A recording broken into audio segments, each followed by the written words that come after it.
За би голлоод аудит болоо сангийн яамнаас гол тодруулж асуух зарчмын асуудлууд байна. Нэгдүгээрт. За аудит төсвийн гүйцэтгэлийг өнөөгийн явж байгаа практикийг одоо ер нь яг гүйцэтгэл бидраас нь хилцүүлэг энэ төсвийн гүйцэтгэл дээр бас нэг одоо тал талаасаа хаанаас хариуцлагатай тул бид нар зайлшгүй шаардлагатай байгаа. За үндсэндээ төсөв гэдэг өөрөө татварлагчдын мөнгө байдаг. Тэгээ бид нар энэ зарцуулагдсан нэг төгрөг бүр дээр хариуцлагатай хандаж энийг бол гүйцэтгэлийг нь шахаж шаардаж за илүү төсвийн сахилгаагаа тулаад хариуцлагыг биелүүлсэн үгүй юу гэдэг асуудлыг хянах зайлшгүй шаардлагатай. За одоогийн төсвийн гүйцэтгэлийг хилцэж байгаа цаг хугацаа болоод ихтэй холбоотой асуудлууд дээр аудиторыг ямар саналтай байна? Улсын их хурлын тухай хууль, хэн шалгалтын тухай хуулийн дээр бид нар бас энийг сайжруулах шаардлага байна уугүй юу? Сангийн яамны асуудлуудад ямар байр суурьтай байна? За аудитын дүгнэлтэн дээр ямар нэг санхүүгийн болон хуулийн хариуцлага хүлээлгсэн ийм тохиолдлууд гарсан уу? За бид нар 2023 онд орсон төсвийн тухай хуулиуд дээр анх удаага төсвийн тухай хуулийн дээр хариуцлага хүлээлгэх нөхцөл зүйл затуудыг оруулж өгсөн. Бүр цаашлаад төсвийн ерөнхийлөн захирагч нар дээр улс төрийн хариуцлага хүлээх эрхийг бас нэгээрээ гаргаж ирсэн. За одоо ингээд үндсэндээ 2024-25 2 жилийн гүйцэтгэл орж ирэхэд аудитын байгууллагаас ямар нэг санхүүгийн болон улс төрийн хариуцлага хүлээлгэх энэ зөрчлүүд илэрсэн үү? Дүгнэлтнээрээ та тусгасан уу? Аудитын байгууллага ямар нэг засгийн газрын болоод улс төрийн нөлөөнд орохгүйгээр хяналт хариуцлага үүргээ биелүүлэх энэ нөхцөл боломж болцоо бүрдсэн үү? Ямар нэг байдлаар та бүхэнд нөлөөллийн үйлчлэгээ бас байна уу? Дарамтшилт байна уу? Би нэг энэтэй холбоотойгоор нэг хуулийн шинжилгээг бас хүсэж байгаа. Аудитын байгууллагын удирдлагыг нэг хүний удирдлагад орон шамтын удирдлагын тогтолцоон шийдвэрлэх ёстой гэдэг асуудлыг би бас хөндөж ярьсан. Өмнөх хавар болон хилцүүлэг дээр бас асуудлыг хөндөж тавьсан. Энэ хуулийн шинжил болоод өөрсдийн асуудлууд аудитын байгууллагыг хараад бусаар ажиллах энэ нөхцөлийг бүрдүүлэх тал дээр аудитын байгууллага ямар санаачлах манлайлал гаргаж ажиллаж байна вэ? За хоёр дахь нь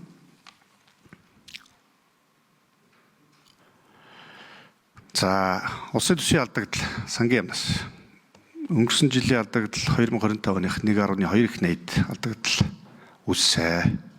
За энийг хэрхэн санхүүж болсон бэ?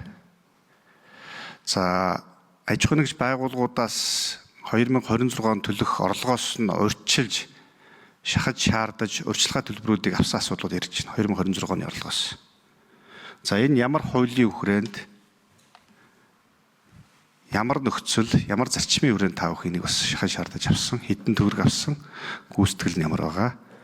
За мөн дээрээс нь оюутлогын компанитай холбоотой татврын маргаантай гэдэг бас нэг урьдчилгаа төлбөр байна уу? За ямар нөхцөлтэй, ямар нэг байдлаар санхүүжилтийг авсан, хэдэн төгрөгийг хаана байршуулсан, юунд зарцуулсан энэ талаарх нэг мэдээлэл өгнө. За дээрээс нь 2025 оны 10 сараас хойш аудит гэсэн бас давхрын нэг анхаарах хэрэгтэй. Өнгөрсөн онд намраас эхлээд төсвийн алдагдал үүсээд төрийн үйл ажиллагаа саатаад хүндрэл бэрхшээл санхүүжилтууд ингээд хүндрэхэд үндсэндээ тодтгол хийхгүйгээр хүчээр тодтголын шахуу арга хэмжээг бол авсан. За орон нутаг дээр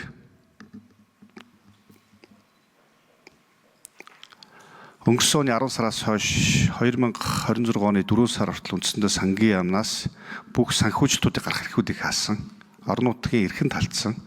Ингээд үндсэндээ бараг зүгээр хамгийн энгийн жишээ мал тоолгонд явах ёстой байсан орон нутгийн удирдлагууд тухайн одоо төрийн үйлчилгээгээ явах асуудлууд бензиний мөнгөөс асуудлууд байна. За энэ ямар хуулийн үндслэл болоод юуны хүрээнд та бүхэн ингэж хийсэн асуудлууд байна. За ер нь цаашид бид нар юун дээр анхаарах. За ийм асуудлуудыг нэг хариулт бий. За аудит 4 номер, дараа сангийн яам 2 номер.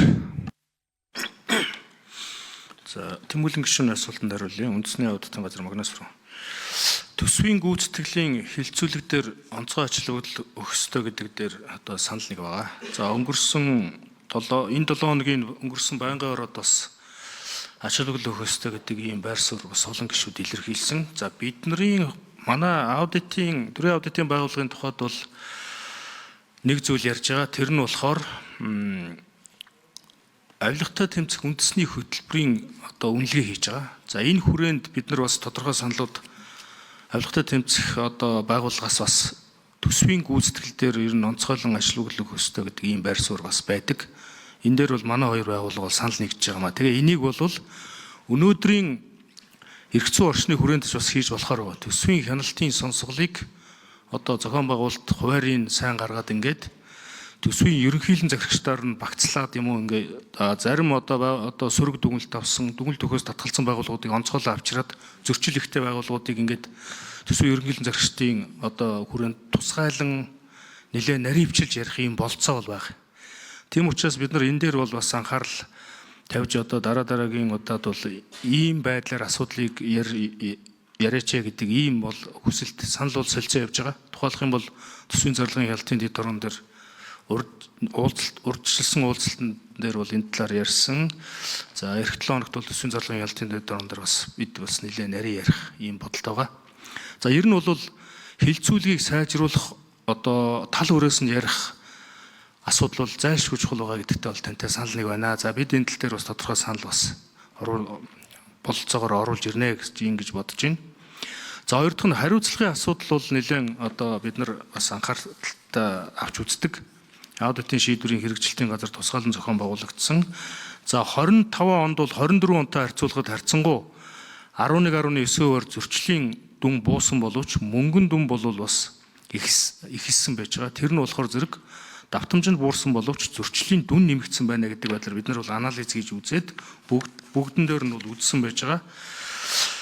За хариуцлагатай холбогдуулаад бид нар нэлээд дэлгэрэнгүй мэдээллүүд бол энэ тайландаа тусгасан. За яг төсвийн хуулийн 70-тай холбогдуулаад хэлэхэд төсвийн хуулийн 70 дугаар зүйл дээр бол тодорхой заалтууд ингээд наривчлаад хийцэн.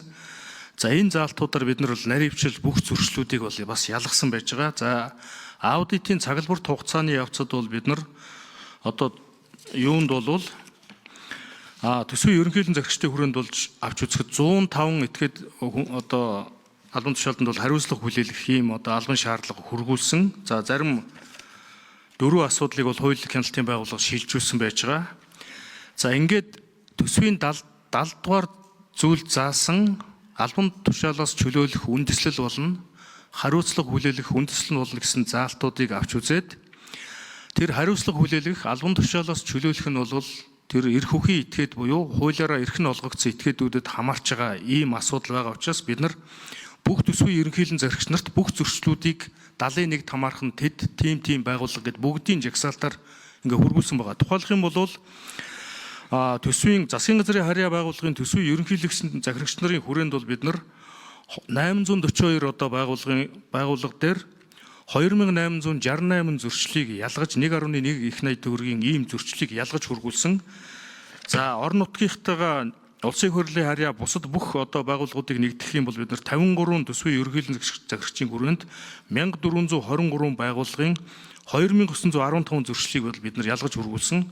Тухайлбал хамгийн их нь боловсролын сайд бол бид нар 752 зөрчлийг энэ санхүүгийн тайланд нэгтгэгдсэн байгууллагуудын хүрээнд энэ албан тушаалаас чөлөөлөх зөрчил үндэслэл хариуцлага хүлээлгэх үндэслэл болсон байна. Энэ хүрээнд нь холбогдох арга хэмжээг авч мэдэгдээч гэсэн ийм байдлаар бид нар ингээд бүх ерөнхийлөн захирагч нарт нь хургуулсан. За тэгээд бид бол энэ эх 7 хоногоос ахуулаад энэ хамгийн өндөр зөрчилтэй байгаа төсвийн ерөнхийлөн захирагч нарын хүрээнд бол хилцүүлгүүд бол хийж эхлэхээр хуваар гаргасан. Манай аудитын шийдвэрийн хэрэгжилтийн газар зохион байгуулалт энэ тал дээр бид нар онцгойлон анхаарч ингэж бол ажиллана гэдэг. Ингээд наривчсан дэлгэрэнгүй мэдээллийг бол танд гаргаж өгөх бол бүрэн болцоо байгаа. За нөлөөлөл бол бидэнд бол харьцангуй байхгүй. За бид бол хараат тусаар ажиллах юм хуультай учраас энэ хүрээндээ бол ажиллах юм болцоо байгаа учраас энэ хуулиа бариад ингээд ажиллаж байгаа.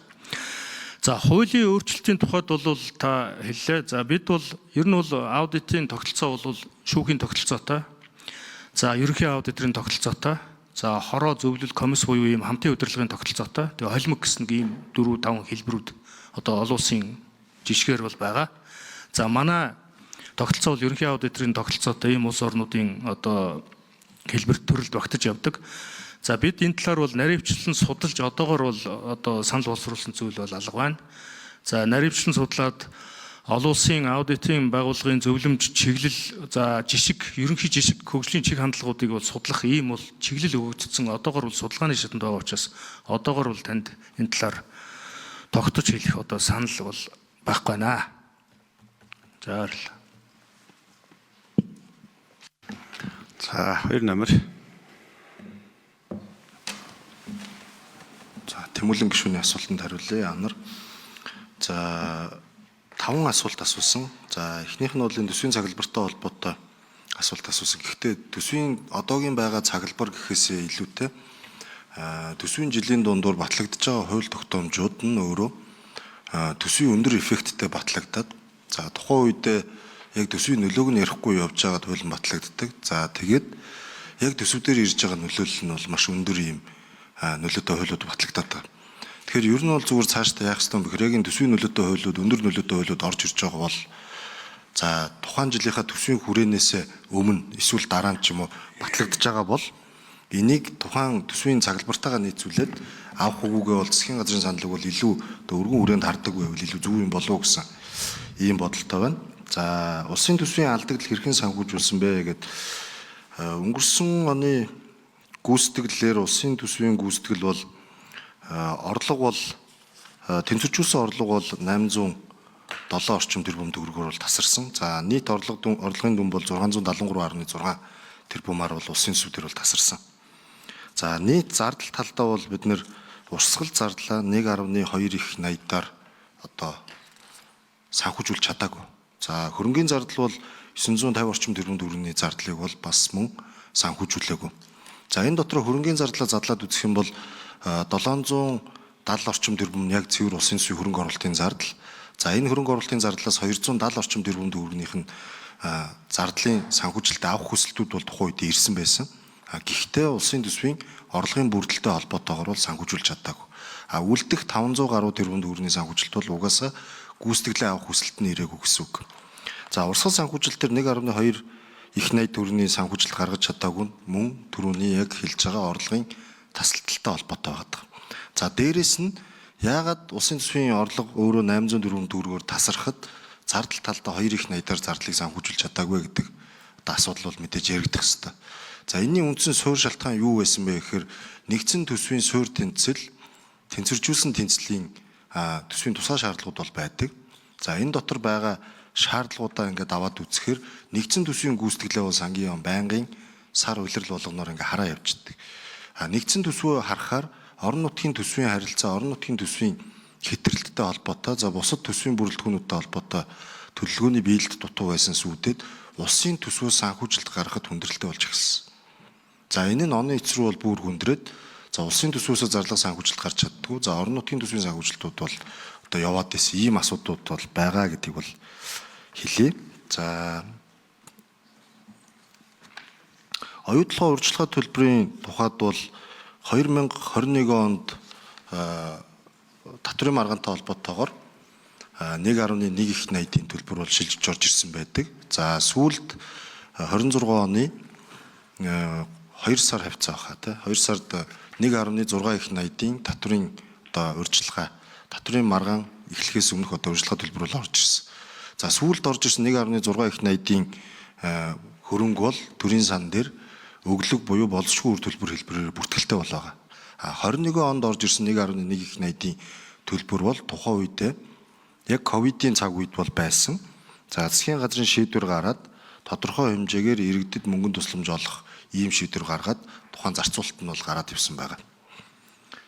За та нэмээд бас энэ нөгөө татврын орлоготой холбоотой урьдчилж орлого авсан энэ нь хууль зөрчиж гинүү гэдэг бол асуулт асуусан. За энэ бол татврын ерөнхий хуулийн 28.1 за аж ахуйн нэгжийн орлогын албан татврын тухай хуулийн 25.2 гэдэг тухайн улиралд борлуулалтанд хийгдсэн альва ажил үйлчилгээн дээр тухайн татвар төлөгч нь өөрөө татврын ногдлоо тодорхойлоод урьдчилаад төлөх одоо эрх зүйн зохицуулалт бол хуулиараа бол олгогдсон байдаг. За үүнтэй холбоотойгоор 900 гаруй аж ахуйн нэгж бол тухайн одоо тайлант ондоо хийгдсэн ажил үйлчилгээндээ тохирох хэмжээний татврын урьдчилгааг бол төлсөн бол байгаа.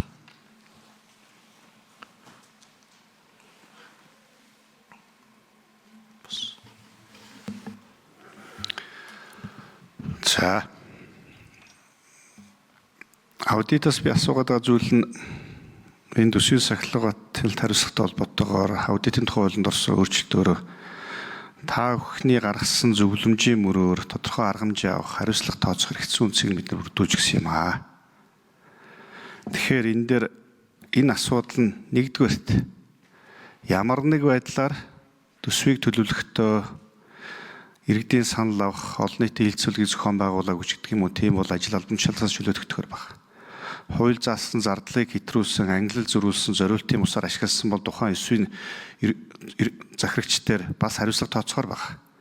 За бүр дээрээс нь төлөвлөлтөй холбоотойгоор төслийг нь боловсруулж батлуулахдаа үндэслэхүй тоомодын дээр тулгуурлан батлуулсан нь төсвийн гүйцэтгэлээр болоод аудитын зөвлөмжөөр тогтоогдсон бол ажил албанаас нь чөлөөлнө гэдэг асуудал баг. Тэгээ Монгол улсын нийт энэ төсвийн ерөнхийлөн зарагч нарын дунд ийм алдаа дутагдал зөрчигдөл байхгүй гэж аудитын байгууллага сүүлийн 2 жилийн хугацаанд дүгнж үзэж байгаа юм. 4 номер.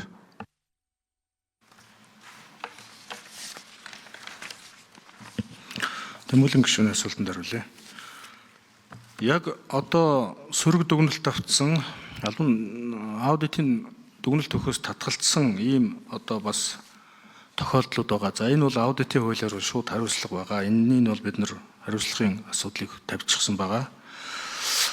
За төсвийн хууль дээр заасан төрийн албаны тухай хууль заасан хариуцлага хүлээлгэх, халах, чөлөөлөх гэсэн ийм 3 үндсэн зохицуулалтаар асуудлыг одоо тавьсан, тусгасан. За чөлөөлөх асуудал бол яг хууль зүйн хувьдаа бол хариуцлагын асуудал биш. Чөлөөлөх нь бол тухайн эрх үхий хуулиараа эрх олгогдсон тухайн субъектийн өөрийнх нь эрхийн асуудал байгаа учраас чөлөөлөх үндэслэл бүрдсэн байна шүү гэж хэлээд бид нар 73 4 5-аар зөрчлийг ялгаад ингээд бүх төсвийн ерөнхийлөн зарагч нарт нь бол хургуулсан байж байгаа. За бусад одоо хариуцлага хүлээлгэхтэй холбоотой асуудлыг болохоор бид нар аудитын хийх явцдаа аудитын стандарт норм дүрмийн дагуу хариуцлага хүлээлгэх асуудлуудыг бол хүндэтсэн 2025 оны санхүүгийн нэгдсэн тайлангаар бид нар 252 одоо хариуцлага хүлээлгэх албан шаардлагыг бол хөрвүүлсэн байж байгаа. 18 асуудлыг бол хуулийн хяналтын байгууллагад гэмтэргийн чанартай байж болзошгүй гэж шилжүүлсэн ийм дүн мэдээтэй байгаа.